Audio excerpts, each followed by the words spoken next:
Great to be joined today by Penn State baseball assistant coach Sean Moore, checking in from his home in Iowa City. And Sean, appreciate the time. How are you doing? Not too bad. I mean, as well as you could at this point, right? Yeah, does it ever get any more realistic that you're in April right now and you're not spending every day at the baseball field with the team and the guys? I again, having played, even the coaching staff, having those guys. I mean, the number of seasons Coop's been through at this point, like I can't even imagine. It's weird for me, even being at home in April and not really doing anything baseball related at a baseball field. It's weird. It is weird. Like it's just the timing, around Easter and around different birthdays. You're used to being on the road. You're used to spending time at the field, and now you're at home. You're with family, but it's just different. It's weird. Yeah, I know that's the reason you went back to Iowa City after the team left Miami, Ohio there at the end of what was the shortened season. And for you, have you gotten into any type of personal routine? What are you doing just to try to stay on task? I'm doing what everyone else is doing in the world, it seems like. I wake up. I try to keep the same routine that I had while I was in state college. We get up and we usually work out sometime mid-morning at the field. So I'm still trying to keep that up. It's a little different workout. I don't have any free weights or anything, so it's mostly body weight stuff. And I've picked up running.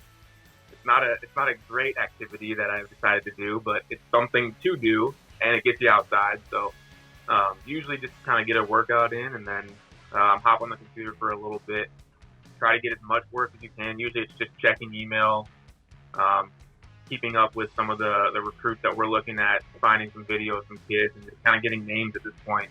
Because we're up in the air right now.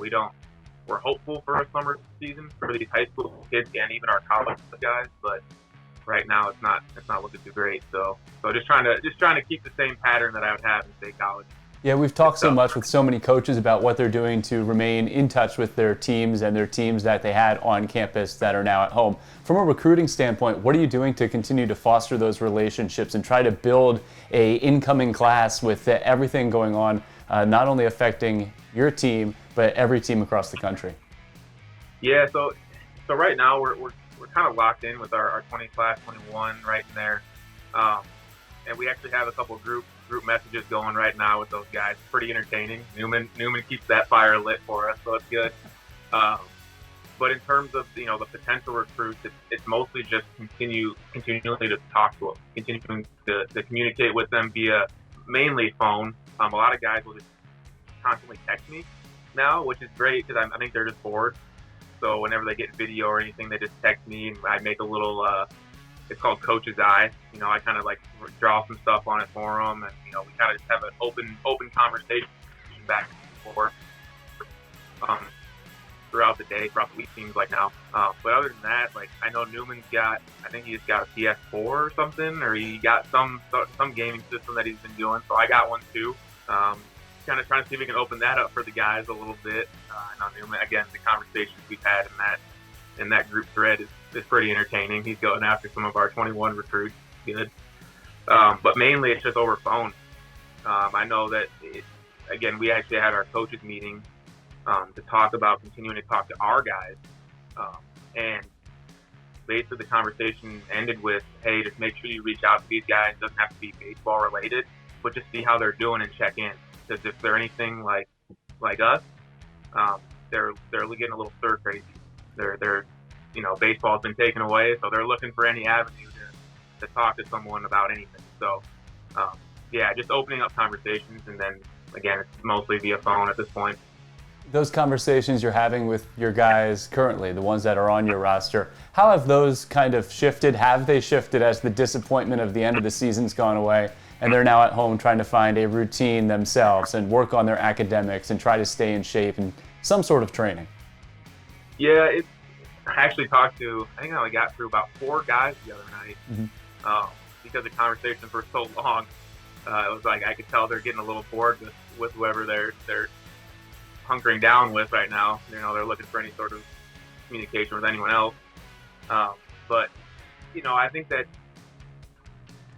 they were hopeful at first, and I think now it's kind of like they're still holding on to summer ball. I know a lot of the guys that I've talked to that's kind of their gleam of hope at this point. And I hope, and again, we're all hoping that this happens for them because, again, having the season ripped away with 15 games in, like it's tough. I can't imagine being a player having to do that. And now looking forward and trying to say, hey, a lot of the conversations I've had with guys, it's been mostly it's tough to find a place to train. I was actually talking to Cole Bartle.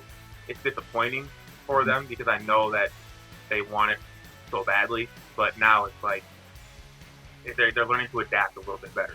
The guys, I know Gavin Homer just built himself a free weight rack with his dad in the basement. Like, guys are starting to take this really seriously. How can we take ownership ourselves?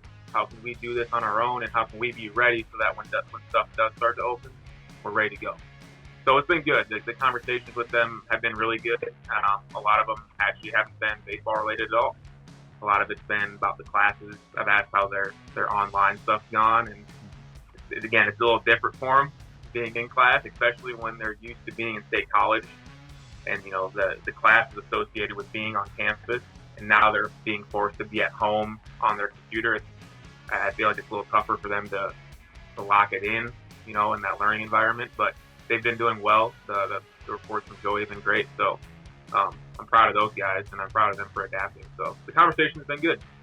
Sean, awesome stuff. Appreciate you checking in. Stay safe out there during tornado season. I appreciate it. Thanks.